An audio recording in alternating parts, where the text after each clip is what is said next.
Promises made, promises kept. We played the entire first half of Marvin Sapp's new CD. They not doing that nowhere else but here on the Mike Brown Morning Show. So, support black business. Support, I think he's independent now. However, go and stream it, go and buy it. This is how I fear. If I think that if I do for people, if I put it out there into the world, into the atmosphere, it'll come back to me in some way. Someone will pour into me the same way. Just as I just played almost a whole, how do you say it without saying CD? I almost played his whole project. Well, one day somebody will in turn say, hey, did you listen to the Mike Brown Morning Show? You should listen to the Mike Brown Morning Show. Or when I'm syndicated, everybody will be like, hey, man, you need to get on the Mike Brown Morning Show. It comes back. I believe that. So, how is it that Donald Trump can return to public gatherings or public engagements this weekend? Now, it was just not even a week ago, when he texted America. Yes, he texted us. We didn't get it from the news. The pundits didn't come on and say breaking news. We got a text from the president that said, I have the coronavirus. Me and Melania. I'm going to take a few days off. But I'll be back. Then the next day, it's this big production of him going to the hospital and whatnot. We saw all of the craziness that happened throughout those days. He never abided by the guidelines that have been set forth by the CDC and Dr. Fauci. So, but yet this same disease has literally killed people. So again, it still makes me side-eye the fact, did he really have it? Does he really have it? Can we get a confirmation on that? Could be that Donald Trump just had a cold. He just has a cold, and because he's 74 years old, he lied and said he had the virus so he can come out victorious. When it first came out, I put it on Facebook. I asked you all chimed in. I said, does he really have it? Or is this a political ploy to show you that you can have the coronavirus and survive it?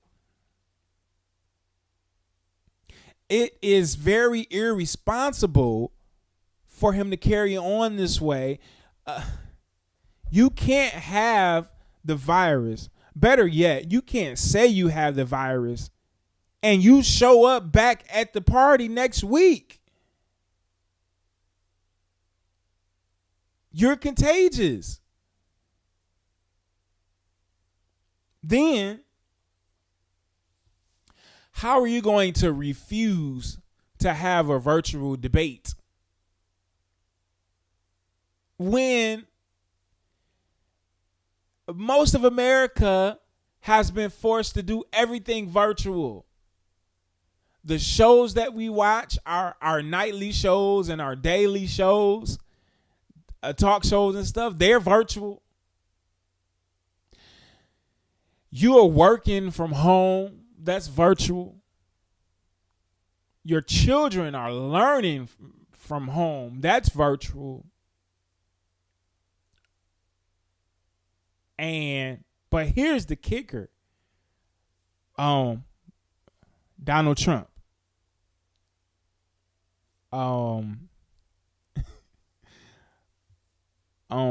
Real estate investor, a developer, Donald Trump. The Apprentice reality show star, Donald Trump. You can't have the coronavirus and show back up when it is, we've been telling America for 7 months that if you come in contact with somebody that has the virus, that you have to go in quarantine for 14 days. Y'all, they didn't say if you had the virus, quarantine for 14 days. They said if you come in contact with somebody. That means that you didn't even have to have the virus. But if you came in contact with somebody, go quarantine for 14 days. Well, ladies and gentlemen, it has not been 14 days since Donald Trump texted us and said he had the virus.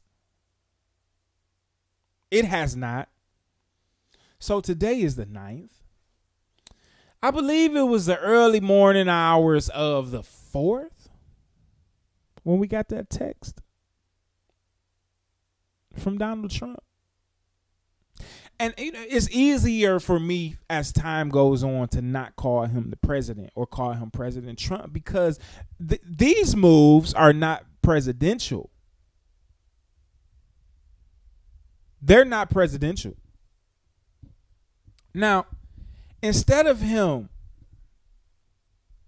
saying that he's not going to do a virtual debate, he should be glad that the other party and the committee is willing to engage him in a debate, period. Because, sir, you were diagnosed, air quotes, with the coronavirus. Joe Biden is 78 years old. He can't even look at you. He mess around and get that virus. Then what? He can't fight that. He too old.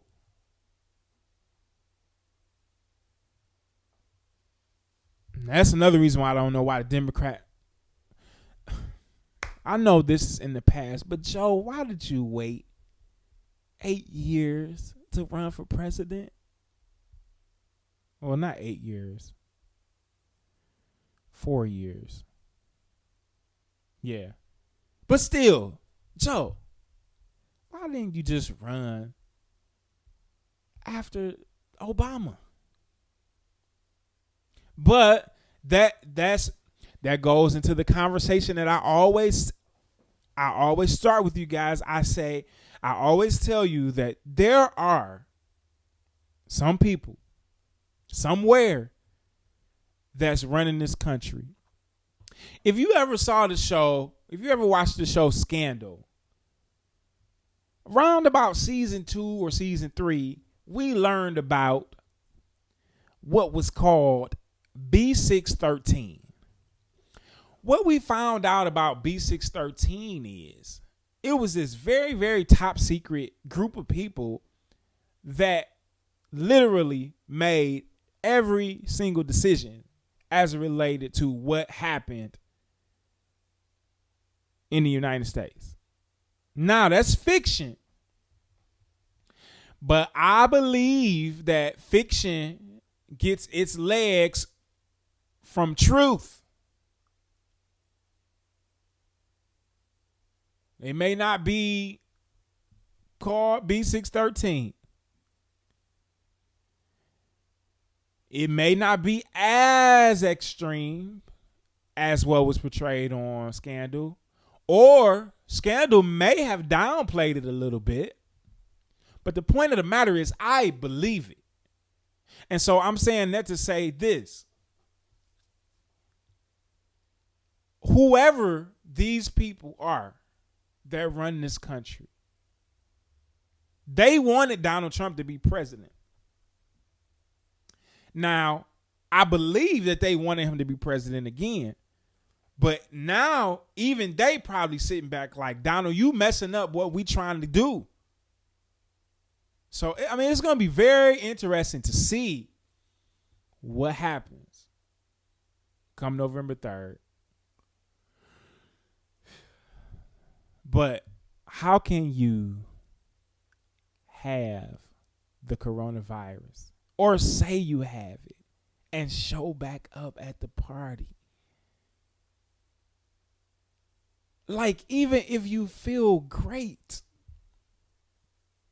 you're supposed to, for the safety of everybody else, wait the 14 days. I mean, if you're a Donald Trump supporter and you're listening to me, wait the 14 days. Like, let that be in the forefront of your mind right now. You had the virus. Okay, you feel great. We also found out with the virus that sometimes it's a delayed reaction as it relates to the symptoms. We also understand that he may have been privy to some medicines that the average person is not privy to, whatever. Which is risky on a 74-year-old, by the way. And that's why I think he didn't have no virus. I think he got a cold. And his 74-year-old body is just reacting to a cold. Yeah, because when we saw the video of him standing on the balcony, he was having a hard time breathing. He was. But I don't think, as sure as my name is Michael, I don't think Donald Trump had or has the coronavirus. I think it was a ploy. And I go back and forth between it, but this is outrageous. And I'm doing what I said that I wouldn't do. I sound like Don Lemon. Well, not really, but I don't mean to stay on this, but this is just ridiculous.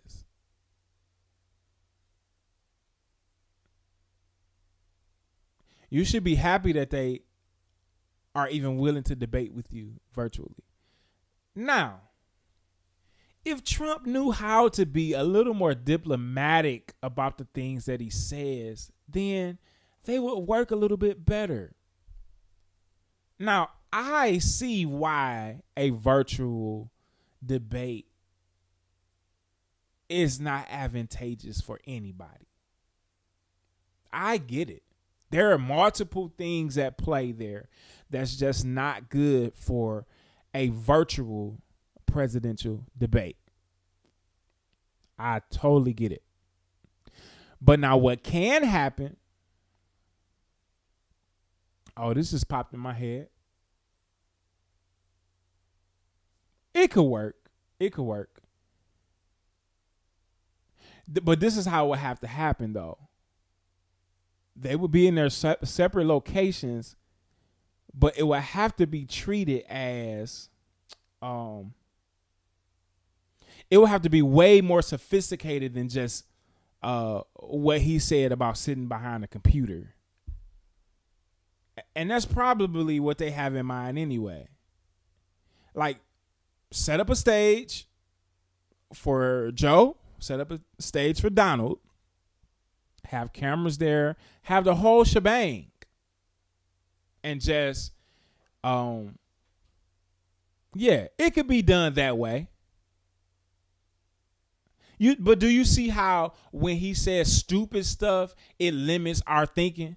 Like, it automatically makes us think about what he said.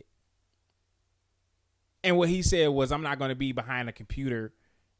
And so now you're like, dang, that do make sense. He shouldn't be behind a computer. But then him making a stupid comment like that makes you have a delayed thought on what makes sense. They could do it if it's done the right way. However, they also could wait until the 14 days are up, which a couple of days after the debate is scheduled, it would be up. Well, a few more days, because I think the debate is scheduled for this Wednesday. Now, if he was a little bit nicer or a little bit diplomatic, after all, he is the president, it would be nothing for them to say, Mr. President, you've been stricken with this virus. We'll wait. But who wants to work with somebody that acts that way? Nobody. That's a problem. I said all that to bring me to this article that I'm going to read really quick. Well, it's a long article, so it may not be that quick. All right. And it's the doctor on it. Is he really doctoring? I think he lying. I don't think he telling the whole truth. Okay, White House physician expects Donald Trump's safe return to public engagements Saturday. That makes 1 week that he texted us and told us. Really less than a week. All right, here's the article. White House physician Sean Conley said in a memo Thursday that I fully anticipate the president's safe return to public engagements on Saturday, based on the date he tested positive for the coronavirus and his response to treatment. Now, let me stop there. So when did he really test positive? Did he test positive before he texted us and said, I have the coronavirus? See, tell the truth. Do you see how vague that is? Let me read that again. Based on the date he tested positive for coronavirus. Well, what day did he test positive for the coronavirus? Conley did not provide any information about whether Trump has or will be tested for the virus. Why not? Joe tell you every day, I just got tested. I'm going to get tested again on the way to Vermont. And then I'm going to get another test before. What? Donald, why you can't just say that for the safety of the people that's going to be at your rallies that shouldn't be there?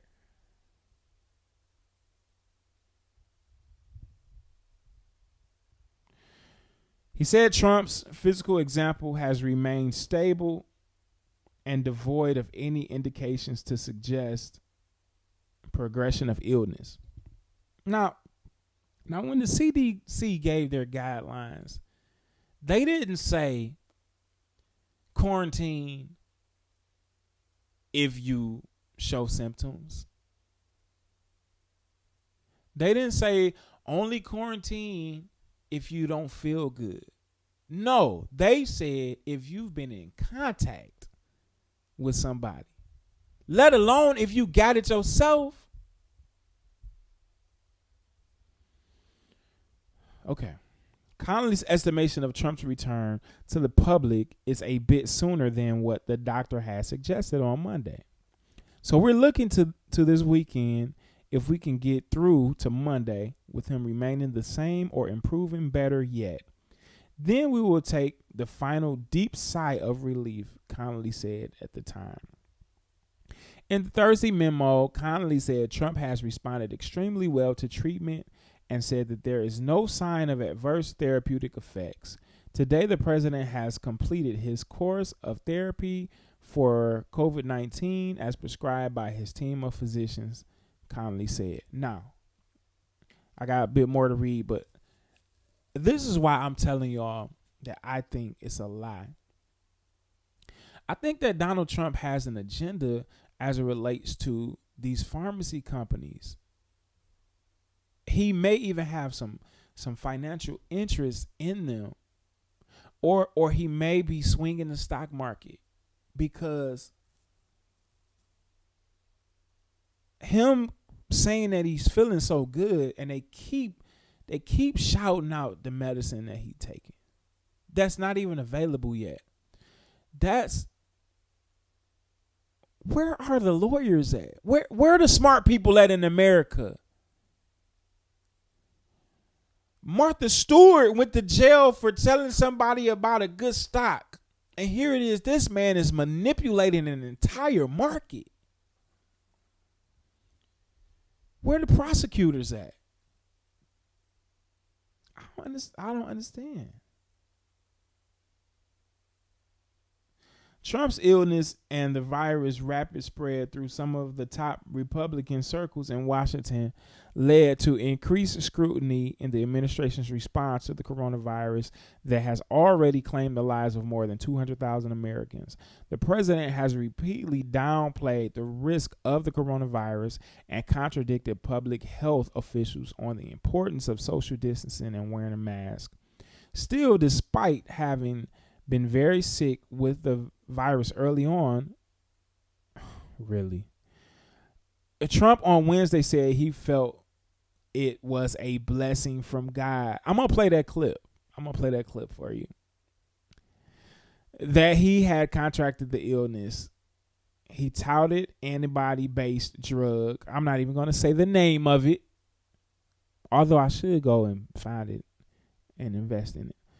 Okay, as of a week ago, nearly 24 close contacts to the White House, including the president and First Lady Melania Trump, had publicly tested positive for the virus. Here's my thing. If the president won't even take a test, why was it such urgency to say that he had it? And it wasn't even breaking news. What it was translates to a text. He texted us. Which he shouldn't be able to do.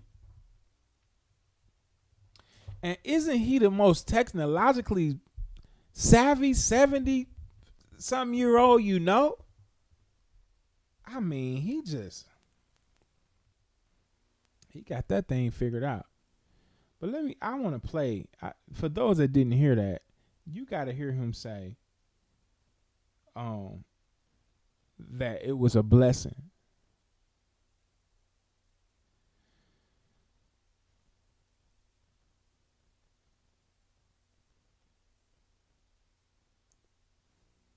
How is it a blessing? I'm trying to find, let's see here. Let's see if this is what we're looking for. It's your favorite president, and I'm standing in front of the Oval Office at the White House, which is always an exciting place to be. I got back a day ago from Walter Reed Medical Center. I spent 4 days there and didn't have to. I could have stayed at the White House, but the doctor said, because you're president, let's do it. I said, fine. You tell me what to do, and I'm going to listen. These are great professionals. They've done a fantastic job. And by the way, not only at Walter Reed, all over the country, we have the greatest doctors in the world. We have the greatest nurses, the greatest first responders, law enforcement, by the way, incredible. Firefighters, everybody. They're just great. We have great people. This is a great country. But I spent 4 days there, and I went in, I wasn't feeling so hot. And within a very short period of time, they gave me Regeneron. It's called Regeneron. And other things too, but I think this was the key. But they gave me... Wait. Listen. Now we've seen him. Remember the other week he said, stand back, stand by. Listen how he said, they gave me Regeneron. It's called Regeneron. All right, keep listening.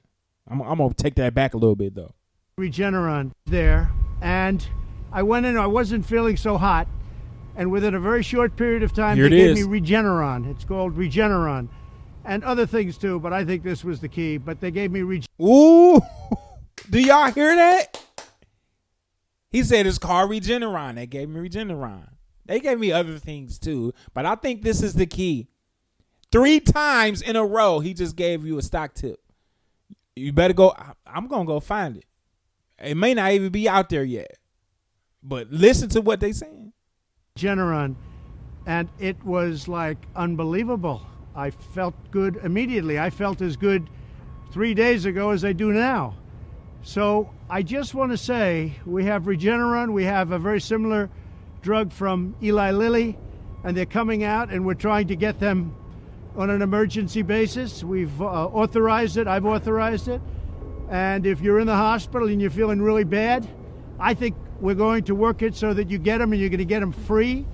And especially if you're a senior, we're going to get you in there quick. He said, I've authorized it. Isn't it a thing called the FD? Is that just for food? FDIA, Federal Distribution. I mean, there are checks and balances in the United States, right? Okay, I'll make sure. I went to a couple of government classes. I think I remember some of it. We have hundreds of thousands of doses that are just about ready. I have emergency use authorization all set, and we got to get it signed now. And you're going to get better. You're going to get better really fast. This is things that nobody even thought of a few months ago. The job that the scientists, the labs, everybody have done is incredible. Then in addition to that, you have various other drugs that help a lot. But these, I view these, I know they call them therapeutic, but to me, it wasn't therapeutic. It just made me better, okay? I call that a cure. So I want to get these things done. So we have to get them done. We have to get them approved. And I want to get them to the hospitals where people are feeling badly. That's much more important to me than the vaccine. But on the vaccines, we have many companies that are in final stages for the vaccines. Johnson & Johnson, Moderna, Pfizer, all great companies, but many of them. And we're going to have a great vaccine very, very shortly. I think we should have it before the election, but frankly, the politics gets involved, and that's okay. They want to play their games. It's going to be right after the election. But we did it, nobody else. Nobody else would have been able to do it. The FDA has acted as quickly as they've ever acted in history. There's never been a time, and no president's ever pushed them like I pushed them either, to be honest with you. But the FDA is approving things in a matter of weeks that used to take a matter of years. So we have these drugs, Eli Lilly and the others that are so good, but they are, in my opinion, remember this, they're going to say that they're therapeutic, and I guess they are therapeutic. Some people don't know how to define therapeutic. I view it different. It's a cure. For me, I walked in, I didn't feel good. A short 24 hours later, I was feeling great. I wanted to get out of the hospital. That's called a cold. And that's what I want for everybody. I want everybody to be given the same treatment as your president, because I feel great. I feel like perfect. So I think this was a blessing from God that I caught it. This was a blessing in disguise. I caught it. I heard about this drug. I said, let me take it. It was my suggestion. I said, let me take it. And it was incredible the way it worked. Incredible. And I think if I didn't catch it, we'd be looking at that like a number of other drugs. But it really did a fantastic job. I want to get for you what I got, and I'm going to make it free. You're not going to pay for it. It wasn't your fault that this happened. It was China's fault. And China's going to pay a big price, what they've done to this country. China's going to pay a big price, what they've done to the world. This was China's fault. And just remember that. So we're going to get you the drug. Now he calling for a war. God, listen. Listen to what he's saying. Drug, it's going to be free. We're going to get it into the hospitals as soon as you can, as soon as we can. And you'll see some amazing things happen because we have our military is doing the distribution. It's called logistics. And they deliver hundreds of thousands of troops in a matter of days. This is easy stuff for them. Our general's all ready. We're waiting for the emergency use authorization. And the drug companies have just made a lot of it. So hopefully this is going to be not just a therapeutic, it's going to be much more than a therapeutic. You're going to get better, you're going to get better fast, just like I did. So again, a blessing in disguise. Good luck. Okay, to prove even more how ridiculous that is, usually when the president makes a statement or a speech like that, there is a press pool.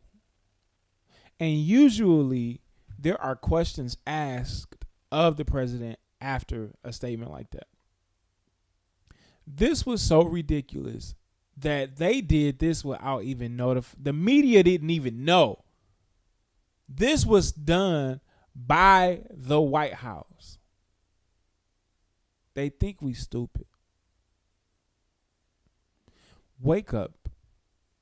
That's all I'm going to say, everybody. Wake up. While he's giving out free stock tips, take them. If that's available on the stock market, invest in it. Because he just gave us a tip. A lot of us don't realize that's what happened. But he's also being reckless because he's calling for war. It's a subtle way. So in these next less than 30 days, don't be surprised by what will happen. Don't even be surprised by what will happen today. Nothing surprises me as it relates to what's going on now. When I found out yesterday about the militia group and their plan against the governor of Michigan, I was not surprised. I was just like, man.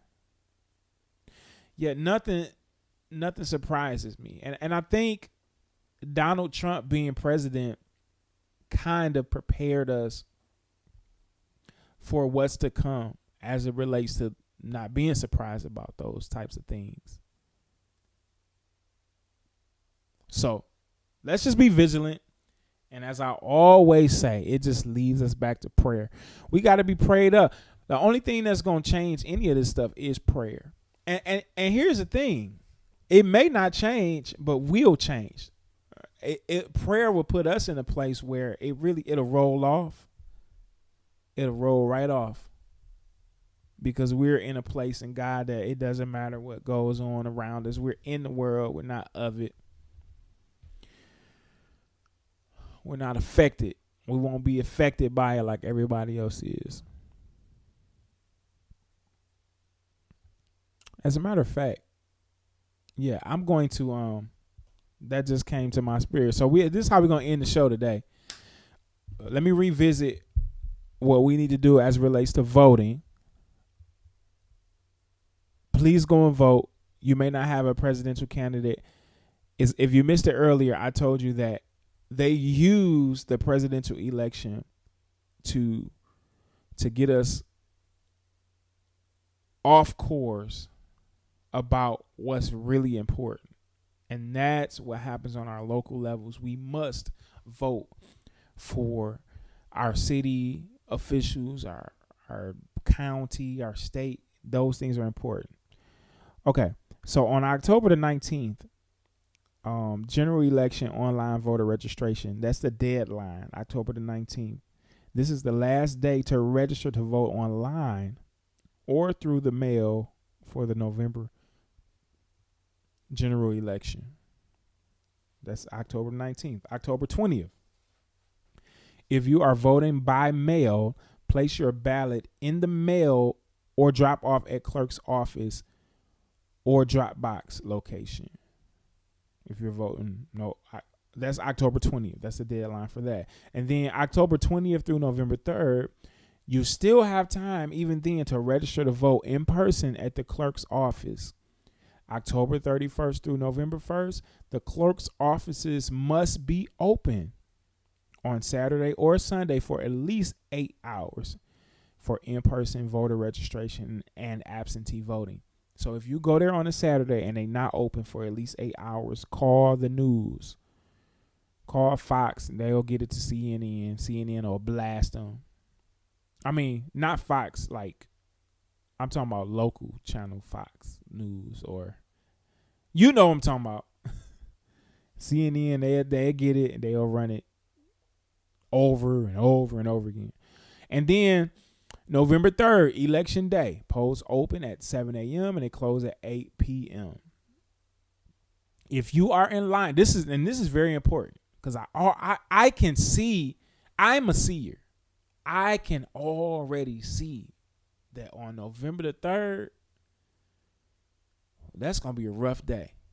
Pray now for November the 3rd and vote as early as you can so that you won't be caught up in what it is November the 3rd is going to be. If you got to work that day, you shouldn't even go to work. Hear me. We don't have to worry about the kids going to school. Well, some kids do go to school. Don't send your children to school that day. Matter of fact, stay home on November 3rd. Act like it's Thanksgiving or Christmas or something. Make it a holiday. Stay home. Cook a big meal. Don't go nowhere that day. But if you are in line before 8 p.m., you will be able to vote. If you in line and it's 7:50 or it's 7:55, pull your phone out and document that, hey, I'm in line at 7:55. Just do it. Just do it. If you find yourself in that position. All right, it's been a great day. I thank you for hanging out with me today. If you have anything that you want to add to the Mike Brown Morning Show, just email me at the Mike Brown Morning Show at gmail.com. I will be glad to look at it, and most cases I incorporate it because a lot of you are well wishers and you got the best interest of the show at heart, so I appreciate it. If there's certain music that you want to hear, all you gotta do is email me at the Mike Brown Morning Show at gmail.com. Follow me on Instagram. That's the Mike Brown Morning Show. And on Facebook, it's just Mike Brown. Also, we have our YouTube page, the Mike Brown Morning Show. We need you to go there and subscribe. Tell Lottie Dottie and everybody. I'm grandma, granddaddy, mother, sister, brother, cousin, church member, schoolmate, roommate, everybody to go and subscribe to the Mike Brown Morning Show on YouTube. I thank you. I appreciate you. I want you to have a wonderful weekend. Do something for yourself. Take a nap. Read a book. Do something that you want to do. Be happy. Love people. Love God. Remember, the blessing is on you. And that's God's promise. I'll see you on Monday. Have a wonderful weekend. Wake up. Right here. The Mike Brown Morning Show. Wake up, baby, won't you wake up? Hit it in the morning. Heard weekdays 7 to 10 a.m. Eastern Time. Right here on the Urban Uplift.